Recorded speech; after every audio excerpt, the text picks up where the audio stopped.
Heavenly Father, thank you for this day. Thank you, O God, Father of our Lord Jesus. Thank you for another day of life, for health, for strength, for food, for all the provisions, and for all the people who love us, who care for us, who serve us directly or indirectly. We celebrate your goodness and generosity, O God. May you enable us to enter into your most holy place. Enable us, O God, to hear you, to touch you. So cleanse us, forgive us from all our sins. Patawarin niyo po kami, Panginoon, sa lahat na aming mga pagkukulang. Punuan niyo ng inyong kabanalan, kabaitan, pagpapatawad ang lahat ng kulang sa amin. At dahil dyan, maging katanggap-tanggap kami sa inyo. Narito kami upang kayo'y dalhan ng aming mga papuri, mga handog, at hingan kayo, Panginoon, ng pagpapala. Kaliwanagan, karunungan, kalayaan, kaginhawahan sa buhay. Pagalingin mo nawa ang mga sakit naming physical, emosyonal, spiritual. Palakasin mo nawa ang aming katawan, maging ang aming espiritu, patalinuhin mo ang aming isip, nang lalo namin kayong maunawa.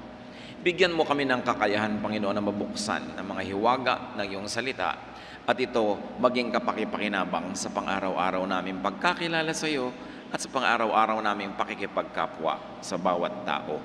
Nawa, manahan kayo sa aming puso. Bigyan niyo po kami, Panginoon, ng lakas ng isip at katawan, kapayapaan, katahimikan ng loob, para buong-buong maibigay namin sa iyo ang aming atensyon.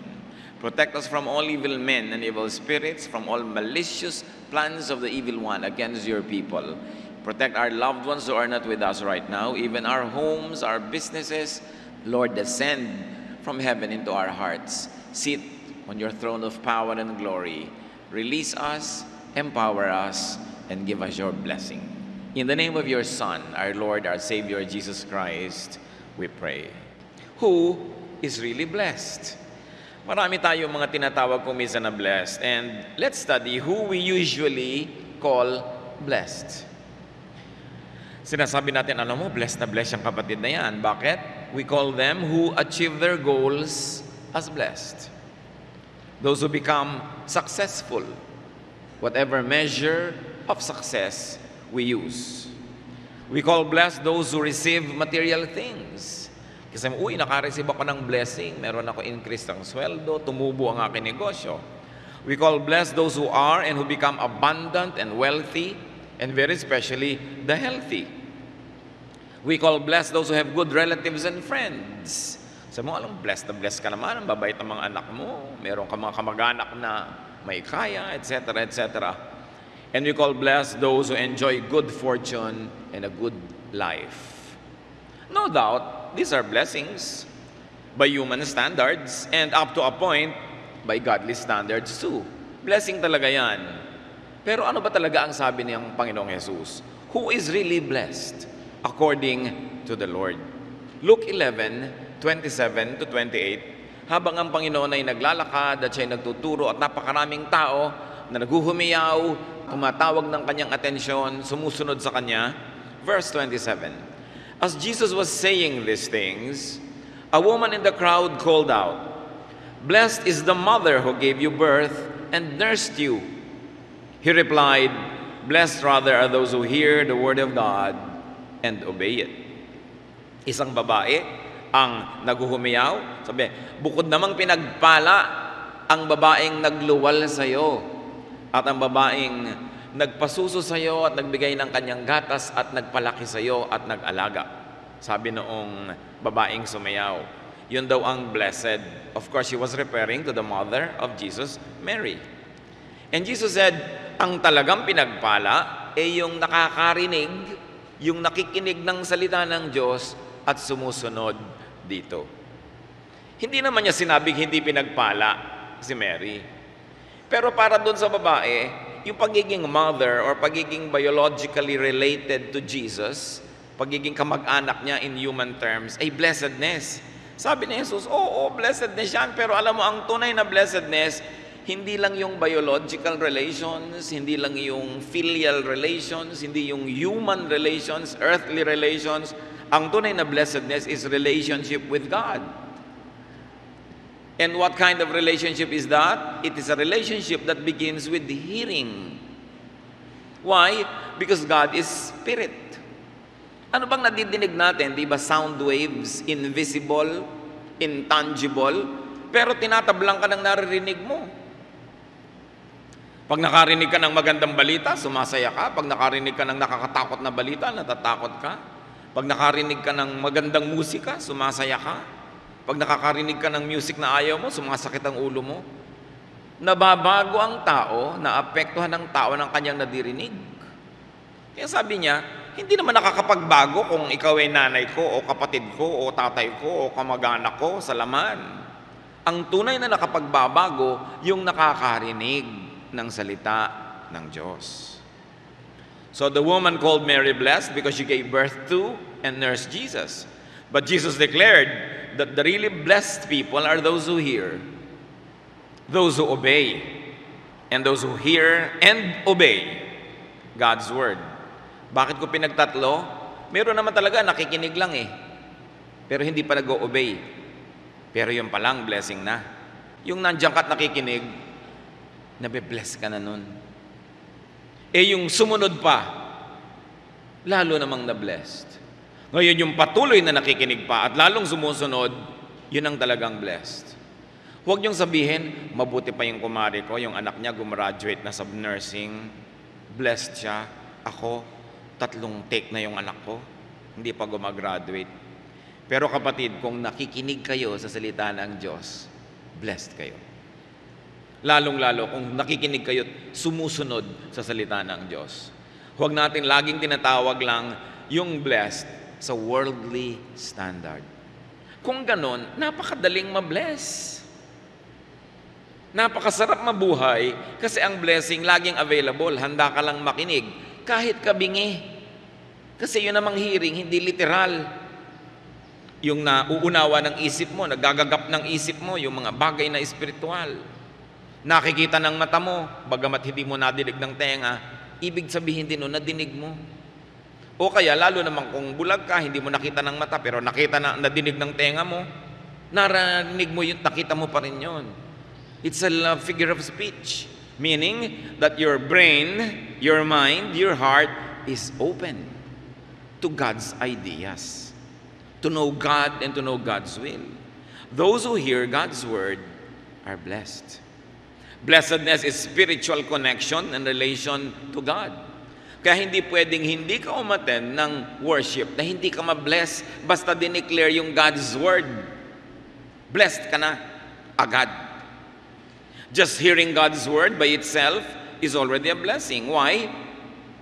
Because hearing brings in ideas, and ideas change the mind and the heart. Ideas align us with the Spirit of God. It's a blessing to hear God's word because faith saves and faith comes from hearing. It is faith that saves, not knowledge, not biological relations. It is faith that saves, and faith comes from hearing, from reading, from understanding God's words. Romans 10:17, faith comes from hearing the message. Tayong lahat narito because one day we heard the message of salvation.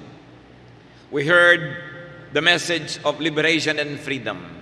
We heard the message that made us know that we are sinful and sinners and that we have to change. Or we have the message that gave us comfort in our affliction. And so we are attracted to God's word. And so we have faith. And that is a blessing. Kaya napakalaki pong ministry ang broadcast, ang print medium, ang telecast, dahil agad-agad sa ilang saglit napakaraming nakakarinig. Kasing halaga din naman nun, yung person-to-person Bible study, yung nagtuturuan, nagsishare ka, nagpapatotoo, directly or indirectly, nagko-quote ka man directly ng verses o hindi. Kung yung ideya nun, sinasabi mo pa rin, ipinapamuhay mo, your audience hears the Word of God. So lahat tayo, preachers. The act of hearing God's Word opens up a person to blessedness. So gusto nyo maging blessing sa mga tao? Speak about God's words. But you don't always have to say Romans 10:13. Pag yung diwa nun, yung laman nun, yung gata, nung salita na yon, sinyer nyo na, kahit hindi nyo kinukot yung exact words, yun pa rin yun. Not the letter, but the spirit of God's words. Acts 14, 9-10, may isang taong gumaling sa kanyang sakit. He listened to Paul as he was speaking. Paul looked directly at him, saw that he had faith to be healed, and called out, "Stand up on your feet." At that, the man jumped up and began to walk. You see, faith to be healed. Merong faith na masyadong konti, hindi pa siya gagaling, konti lang yung faith, pero merong enough faith to get you healed. At naramdaman yun ni Pablo, napakatindi ng pananalig nito dahil sa kanyang narinig. Sabi, bumangon ka, tumayo-tayo ka dyan. So yung tao, hindi nakapaglakad. May karamdaman ng kanyang mga paa. Pero yung nadinig niya, nagbigay sa kanya ng pananalig na sapat na upang siya'y pagalingin ng Diyos. Yung makinig, napakahalaga niyan. Ano bang pinapakinggan nyo sa kotse? Anong pinapakinggan sa bahay? Anong pinapakinggan? Yung merong kang gustong marinig sa mga iPad, anong gusto mong marinig? Kailangan yung nakakapagbigay ng pananalig, nakakapagtuwid ng liko, nakakapagpaliwanag sa madilim, nakakapagpalakas sa mahina, nakakapagpalaya sa mga bilanggo, at nakakakontrol sa mga sobrang nagwawala. Yan ang dapat na napagdidinig natin, sapagkat yan ay blessing. Now, who is blessed? Not only those who hear, but those who obey God's word. Okay, blessing madinig. Dagdagan mo, sundin mo ang yung narinig. Sasabihin nyo, bakit blessing kung marinig at hindi sinunod? Baka naman hindi palang sinunod ngayon. Pero nakatanim na yung salita niyang Diyos sa kanya, maiintindihan din niya yan bukas sa makalawa, next month, nakatanim eh. Kaya tayo, nagtatanim ng salita ng Diyos, successful. Huwag niyo sasabihin, ay hindi successful yung aming evangelism eh, 3 lang ang tumanggap kay Lord. Ay hindi successful ang pag-share ko sa mga kamag-anak ko, lagi na lang akong nililibak-libak at pinagtatawanan. Basta sinyer mo ang salita ng Diyos, you're successful. Because the Word of God will not return empty. It will always accomplish the purpose for which it is sent. So tanim ka lang ng tanim. Alam nyo, ngayon ang mga tao halos gustong-gusto na mag-Bible study. Halos sila pa yung magmakaawa na mag-Bible study. Mag-Bible study ka, gustong-gusto. 30 years ago, hindi ganon. Pahirapan. Ang hirap-hirap mag-invite, ang hirap-hirap mag-open ng Bible study.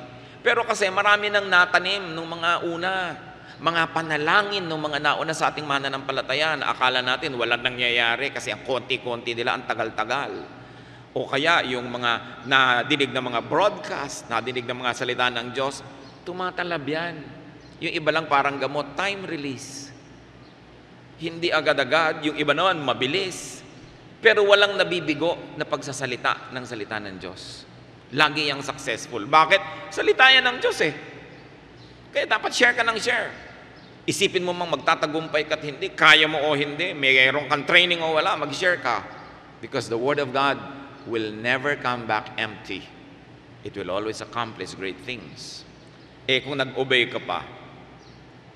Now there are those who obey God because they hear God's Word from an outside source. From a preacher, from a teacher, from a witness. Pero mga kapatid, gusto kong idiin, hindi lang nadidinig ang salita ng Diyos dahil may nagsabi sa iyong ibang tao.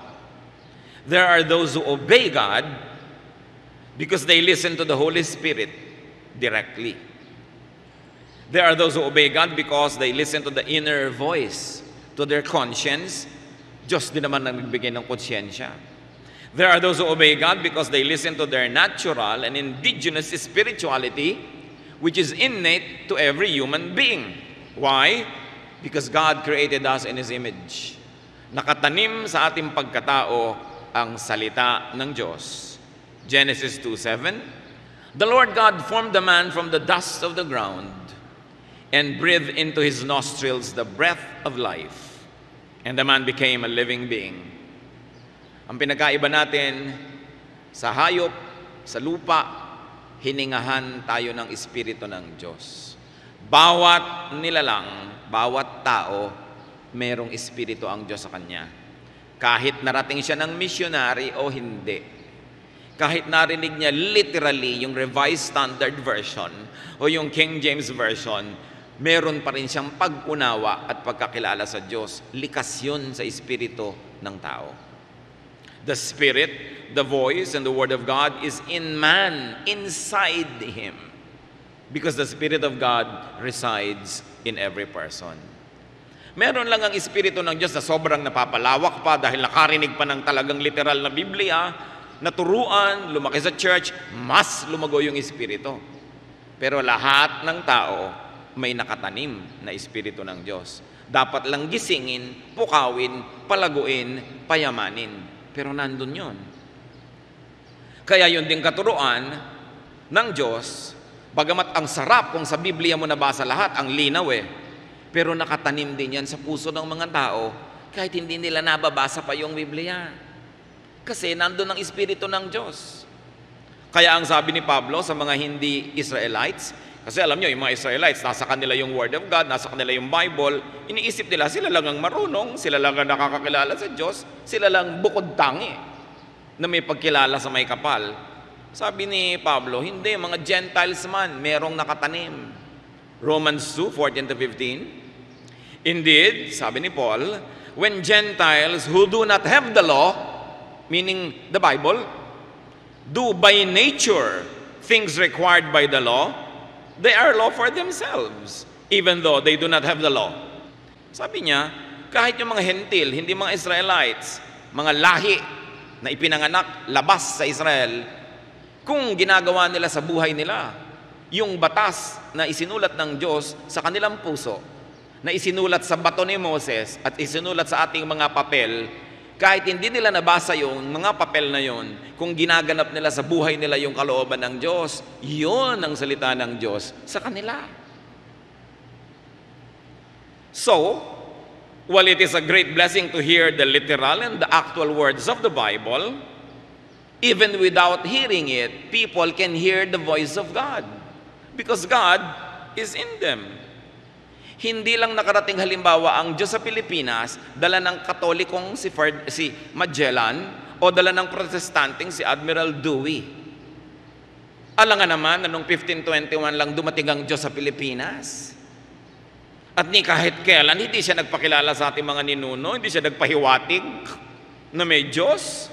Kaya nga ang mga sinaunang Pilipino niniwala sa may kapal, sa puwang may kapal, sa Panginoong Diyos, sa lumikha, sa manlilikha. Bawat lahi, merong ganun. Kung katulad sa Israel, merong masama at mabuti silang mga kinikilalang mga espiritu, ganun din sa ating mga ninuno. Meron silang kinikilalang mabubuti at masasamang espiritu. Kaya isang malaking pagkukulang sa kabaitan ng Diyos na isipin na dumating lang dito ang Diyos nakasakay sa galeon kasama ni Magellan. At mula nun, bago yun hindi niya tayo malang naisipang puntahan dito. Ang Espiritu ng Diyos nakatanim sa puso ng bawat tao. Pero, mahalaga ang missions. Mahalaga na dalhin mo yung literal na salita para talaga ang linaw-linaw. Pero halimbawa, tayo mga Pilipino, nagbabasa ka man ng Biblia o hindi, magalang tayo sa ating mga magulang, mapagmahal tayo sa ating mga elders, diba? Sa atin man, mga Pilipino, masama magsinungaling, masamang pumatay, talagang masama na mangalunya. Nakasulat yan sa puso ng tao. Kung minsan nga, yung pang may hawak na Biblia araw-araw, yung pa ang mas lumalabag doon sa nakasulat doon kaysa yung hindi nagbabasa, nasanggano at nakakalat sa kalye. Kaya nakita nyo ang Panginoon, ang puso niya napakalapit doon sa mga tinatawag ng mga religious leaders na sinners. Kasi yung mga religious leaders, yung mga Pharisees, mga Sadducees, sa ulo ang Biblia. Pero, ang pamumuhay nila, puro pagbabalat kayo.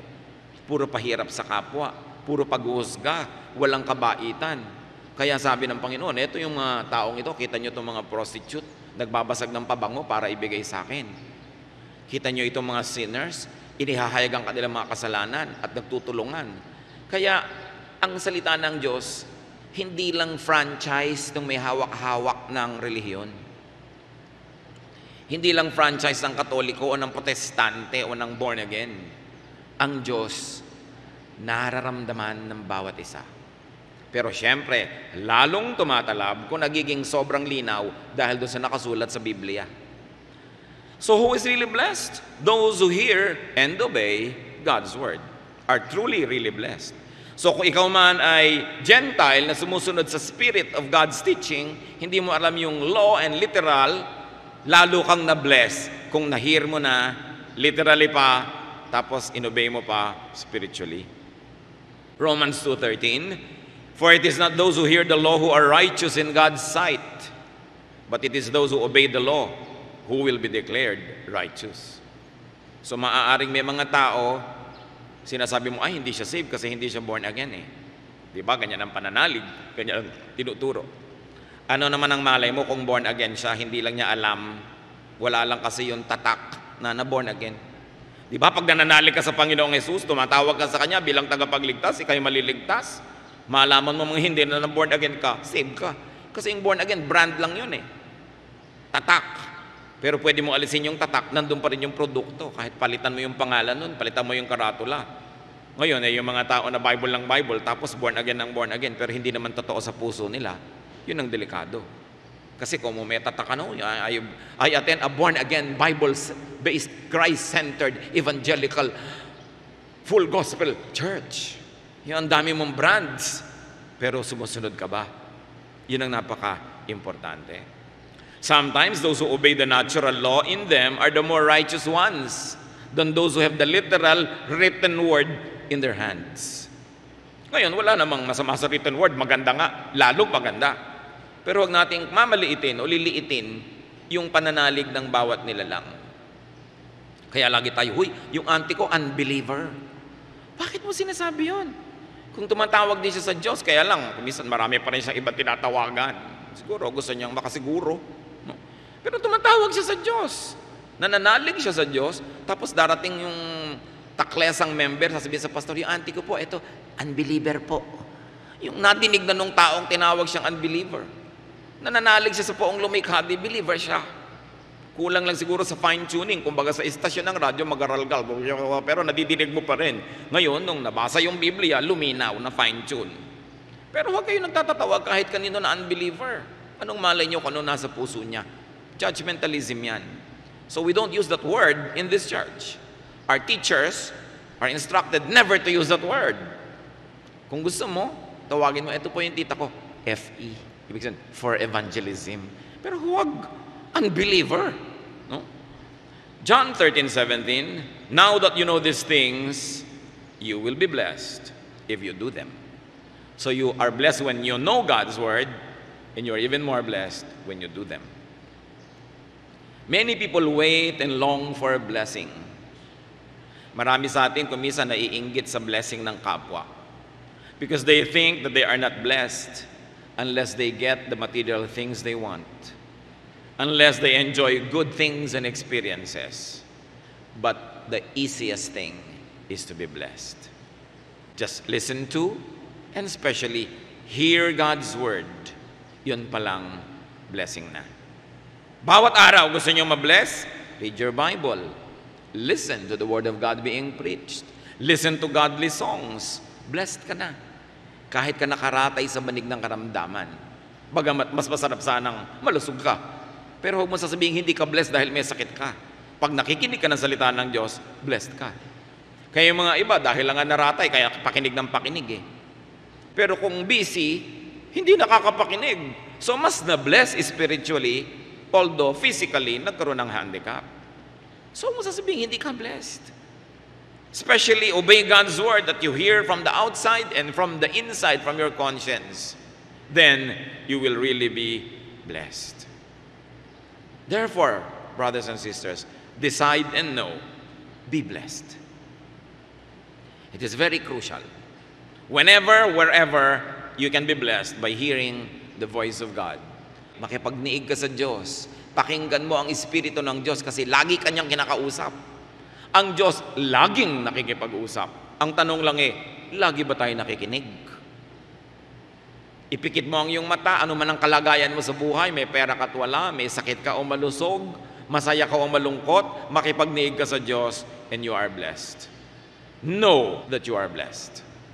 Iba kasi kung blessed ka tapos hindi mo naman alam, kung maka-arte-arte ka tuloy, para kang kawawa, para kang lugi, para kang iniwan, But you must know that you are blessed. Dapat aware ka na blessed ka just by hearing God's word, and especially if you obey. Kung minsan, sobra tayo nagigilty, mga kapatid. Kasi tayo tao, kinakapos tayo sa pagsunod sa alam nating tama. Maging mabait din kayo sa inyong sarili. Hindi naman talaga natin kayang sundin lahat agad sabay-sabay. So, ipagpasalamat mo sa Diyos na nadinig mo ang isang utos at nasunod mo. At kung meron ka pang hindi nasusunod, bagamat dapat sundin agad yan, pero kung talagang hindi mo masunod-sunod at yun ang totoo, huwag mong ikaila, ipagpasalamat mo pa rin na narinig mo, bagamat hindi mo pa nasusunod. At least, alam mo kung anong dapat mong sundin. At pag naihanda mo na yung loob mo, na ayos mong kapaligiran, susunod ka na rin doon. Hindi gusto ng Diyos na yung salita niya, lagi lang tayong pabigatin ng loob dahil sa guilt. Kaya nga namatay si Jesus para hugasan yung guilt, para gumaan ang loob natin, para mapatawad natin ang mga sarili natin. Kung minsan hingi tayo ng tawad sa Diyos, pero tayo hindi nagpapatawad sa ating sarili. Nabubuhay tayo sa multo ng nakaraan. Nabubuhay tayong laging inaalala ating mga pagkakamali, pagkukulang, at tuloy nawawala ang luwag ng loob, ang ginhawa, nawawala ang saya. Ipagdiwang na nadinig ang salita ng Diyos na sinunod na. Yung hindi pa sinusunod, ipagluksa na hindi mo pa sinusunod, pero ipagdiwang din, at least narinig mo na, kaysa hindi mo narinig. At pagsikapan sa tulong ng Diyos, tayo na yung masunod na lagi. God remembers that we are dust. Nakasulat yan. He remembers that we are dust. Mataas man ang kanyang hinahanap sa atin, pag tayo kinakapos, naaalala ng Diyos, lupa nga palang kalahati nito, kalahati yung espiritu ko, kaya nauunawa tayo. Mga kapatid, hindi konsintihin ang sarili, pero unawain din na hindi naman tayo perfect. Na hindi ko mo nadinig mo na, kayang-kaya mo nang sundin. Kaya yung mga iba, sasabihin sa'yo, Bible ka ng Bible, tapos may hindi ka pa sinusunod. Siyempre, God is not yet finished working in us. So, let's also be generous to others. Huwag mo rin sabihin, bakit yung Bible study teacher namin, nakikita ko kumisa sa mall, naninigarilyo. Hindi pa niya siguro natatanggal. Tatanggalin din niya yun dahil alam niyang masama sa katawan yun eh. Nakatanim na yung salita ng Diyos, bigyan mo lang siya ng time. Huwag ka masyadong magmadali. Kasi ikaw din naman, hindi ka ganun minamadali ng Diyos eh. Pinagpapasensyahan pa rin yung mga kulang mo. So, huwag kang naghahanap ng perfection kung walang nagba-Bible study yung tao. Sasabihin pa ng iba, Bible ka pa ng Bible, tigilan mo na yan. Ang sama-sama din naman na ugali mo. Aba, yung masama ang ugali na nagba-Bible study, may pag-asa kaysa yung masamang ugali hindi nagba-Bible study. Bagamat huwag naman yung laging excuse yan na, God is not just finished working on me. Dapat naman, work in progress. Ikaw man at dumadaan doon sa kalsada, 5 buwan na yung hukay, hindi pa tapos, di ba? Naiinis ka na rin. Ang tagal-tagal ito, hindi na matapos-tapos.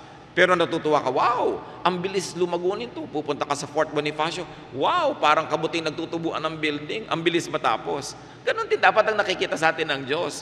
Pero pag hindi pa tapos, huwag husgahan. Hindi pa pantay ang paa, hindi pa patay yung tao, may pag-asa pa yan. At kung ikaw man ay may pagkukulang, inabutan ka ng kamatayan, yung dugo ni Jesus ay sapat na ibayad sa lahat ng kulang para ka pa rin makarating sa kalangitan. Yun ang kagandahan ng pananalig. Hindi tayo hinahanapan ng Panginoon na maging perfect ka. Pero sabi niya, be perfect for I am perfect. Ang ibig sabihin niya, yan ang goal mo. Pero ang totoo lang, I remember that you are dust. So give that same kindness to people. Mabuti na yung may goal ka. Diba yung karera, hindi naman lahat nakakarating doon sa finish line eh. Pero hindi ka naman sa kabila napunta dahil alam mo nandun yung pupuntahan mo. Meron kang goal. At ang mahalaga, papalapit ka ng papalapit. Ang mahalaga, sumali ka. Hindi ka basta pumwera. Nung sinabi ng babaeng, bukod na pinagpala ang babae na naglihi, nagbuntis, nag-anak sa'yo, sabi ni Jesus, pinagpala lalo yung nakikinig sa salita ng Diyos. Hindi niya minaliit si Virgin Mary, okay? Hindi. Kaya lang, itinuwid niya yung paniniwala ng babae na maging kamag-anak ka lang ni Jesus, okay ka na. Hindi yun. Sabi, ang mahalaga na pagiging kamag-anak ng Diyos, yung nananalig. Nangyari pa yan, naulit. sa Matthew 12:46 to 50. While Jesus was still talking to the crowd, his mother and brothers stood outside, wanting to speak to him. Someone told him, "Your mother and brothers are standing outside, wanting to speak to you." In other words, busy-busy ang Panginoon, nasa loob, punong-puno ng tao, hindi makapasok yung nanay at mga kapatid. Sabi-sabi mo, nandito nanay niya at mga kapatid. Either para papasukin sila, hawiin yung tao, o ilabas si Jesus. Verse 48, he replied to him, "Who is my mother? And who are my brothers?" Pointing to his disciples, he said, "Here are my mother and my brothers. For whoever does the will of my Father in heaven," kita nyo, in-emphasize niya, sa niya, who is my mother here? Whoever does the will of my Father in heaven is my brother and sister and mother. Mga kapatid, kung nananalig kayo sa salita ng Diyos, sumusunod kayo sa ating Ama sa Langit, kayo ay nanay, tatay, kapatid ni Jesus. Yun ang napakasarap doon. Hindi niya minaliit yung role ni Virgin Mary. Pero ang sinabi niya, kayo man pwede kong maging kamag-anak. Ganong kalapit at higit pa. Basta pakinggan niyo ang salita ng Diyos sa langit at sumunod kayo, kayo man higit pa sa maging mother o brother o sister. Kasi kayo tunay na mga kamag-anak ko, kayo na mga anak ng Diyos. Napakahalagang isipin yon. Akala naman ng iba minaliit si Virgin Mary. No, we must always call her blessed. She's blessed. We must always respect her. But remember that worship belongs only to God. That's why Jesus corrected the statement of the woman. Sabi niya, yes, mahalaga ang nanay ko dito sa lupa. Mahalaga ang aking mga kamag-anak. Pero huwag yan ang pag-isipan nyo. Ang isipin nyo, maging kamag-anak ko rin kayo. Maging anak kayo ng Diyos, makinig kayo sa salita ng Diyos, at kayo man, blessed. Hindi lang itong mga kamag-anak ko dito sa laman. So, if you hear the Word of God, if you believe in Jesus, if you obey God's Word, thank God because you are blessed. No matter what your station in life, rich or poor, healthy or sick, young or old, male or female, no matter, if you believe in God, you are blessed. Huwag niyong kakalimutan kahit isang sandali. Kung minsan nade-depress tayo, nalulungkot tayo, natatakot tayo, nalilimutan natin kasi yung katotohanan na yun eh. Dahil ang naaalala nating blessing, pera, kotse, bahay, promotion, kalusugan, alam natin na kahit sa mananampalataya, hindi ibinibigay lagi yan. So hindi yan ang pamantayan at sukatan ng pagiging pinagpapala ng Diyos. 2 Corinthians 9:15, thanks be to God for His indescribable gift. And because we are blessed, be an agent of blessing. What should the people of God do when they are blessed because of the Word of God? They should declare, share, and teach God's Word. Lagi nagtuturo, bagamat hindi know-it-all. The people of God should be knowledgeable but not know-it-all. At marunong din tayo mag-timing kung kailan magsasalita. Isaiah 52 verse 7, how beautiful on the mountains are the feet of those who bring good news, who proclaim peace, who bring good tidings, who proclaim salvation. Sabi, napakainam masdan ng paa ng mga taong may dalang mabuting balita, salita ng Diyos. Pag makikipag-usap tayo sa tao, yan ang gawin natin at sikapin. Ma-share ang salita ng Diyos. Huwag kung ano-anong walang kwenta mga chismis. Huwag mga bagay na nakakatakot, nakakaligalig, nakakagulo. Kundi mga bagay na nakakapagpalakas ng loob, nakakapagpatibay ng pananalig, mga bagay na nagbibigay ng pag-asa. Kung minsan makakatanggap kayo ng mga text sa mga nakakatakot, yung mga kung ano-ano, hindi nyo na na-verify, ipapass nyo. Dahil nakalagay, please pass, nagkakalat ka ng takot, nagkakalat ka kuminsan ng galit, nagkakalat ka ng pagkasira ng loob. Lalo ngayon sa technology, napakadaling magkalat ng balita. Gamitin natin sa pagkakalat ng maganda at mabuting balita. Ngayon, kung kayo naman, naghihingi ng prayer sa mga tao, please pray for this, please pray for me, please pray for me. Matuto naman kayo magtanong doon sa lagi nyo hinihinga ng prayer, ikaw ba may prayer request? Hindi yung ikaw na lang ang papray ng papray. One-way relationship. May ganun eh. Tuwing dadating yung text, may prayer request. Pero hindi ka man lang matanong, what about you? What can I pray for you? Ang akala na lang nila, utusan nila lahat ng kapatiran para ipagdasal sila. Pero hindi naman sila nagpe-pray din mismo para sa iba. One way yun. Hindi yun ang ganung pag-ibig ang hinahanap ng Diyos. Sabi niya, love one another. Mag-ibigan kayo. Hindi lang ikaw ang iniibig. Ikaw din ay iibig. And always preach God's word. 2 Timothy 4:2, preach the word. Be prepared in season and out of season. Correct, rebuke, and encourage with great patience and careful instruction.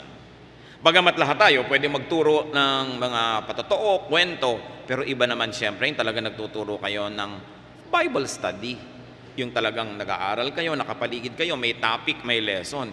Iba yun kasi nakafocus, handa ka, at napakainam.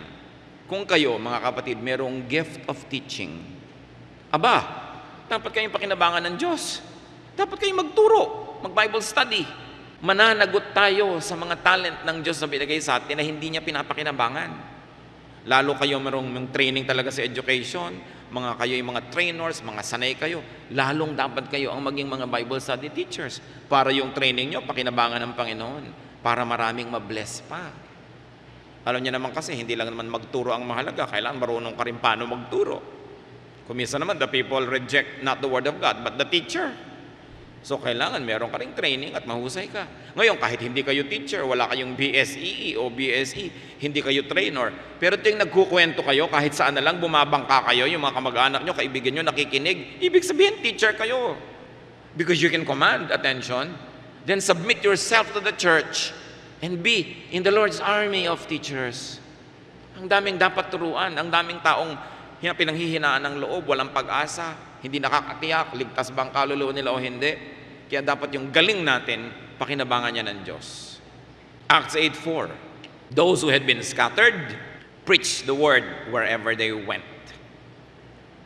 Alam niyo yung mga mananampalataya, sila ay pinersecute eh.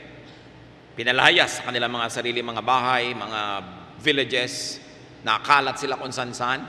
Kaya ang Kristyanidad kumalat. Kasi saan man nakarating, ang anak ng Diyos nagtuturo.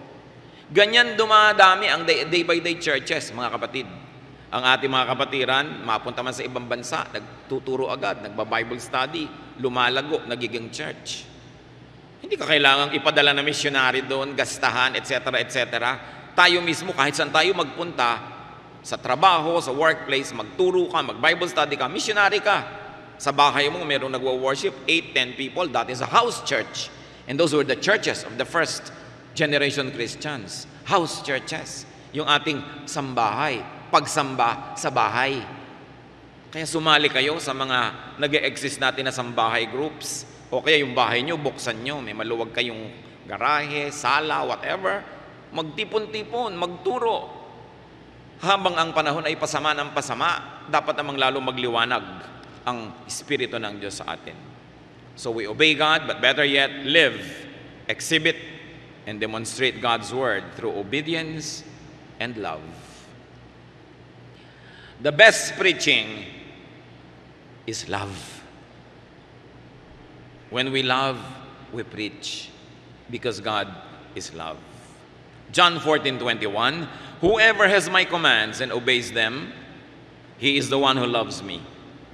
He who loves me will be loved by my Father, and I too will love him and listen, show myself to him. Mahiwaga ang salita. Sabi ni Jesus, sino man ang sumusunod sa ipinag-uutos ko, yun ang talaga nagmamahal sa akin. At pag nagmamahal sa akin, minamahal siya ng Ama sa langit. At pag sumusunod at nagmamahal sa akin, lalo akong magpapakilala sa Kanya. Kung minsan sasabihin natin, kilala mo na ba si Lord? Ay, nakakilala ako noong 1984, ganyan, nakakilala. Pero yung pagkakilala nyo ba sa Panginoon, noon at ngayon, na hindi na umasenso, hindi na lumalim, hindi na lumawak at tumaas, kasi ang pangako ng Panginoon sa tunay na nakikinig sa Kanyang salita at sumusunod, lalo pa siyang magpapakilala ng magpapakilala ng magpapakilala. Hindi mo kayang ubusin ang pwede mong makilala tungkol kay Jesus. Kaya kung yung alam mo lang noon, 10 years ago, hindi man lang nadadagdagan, hindi nagpapakilala sa'yo. Parang yung, minsan ang tagal-tagal mo nang kakilala, pero hindi mo pa alam kung saan siya nakatira. Ang tagal-tagal mo ng office mate, hindi mo alam ang birthday, hindi mo alam, hiwalay ba sa asawa ito, o ito ba'y may asawa. Ang tagal-tagal mo nang kilala, kasi hindi naman talaga nagpapakilala ng lubos. So, ganun din si Jesus. Hindi lahat ng pagkakakilala sa Kanya ay pantay-pantay. Higit pa siyang nagpapakilala kung handa kang makilala siya.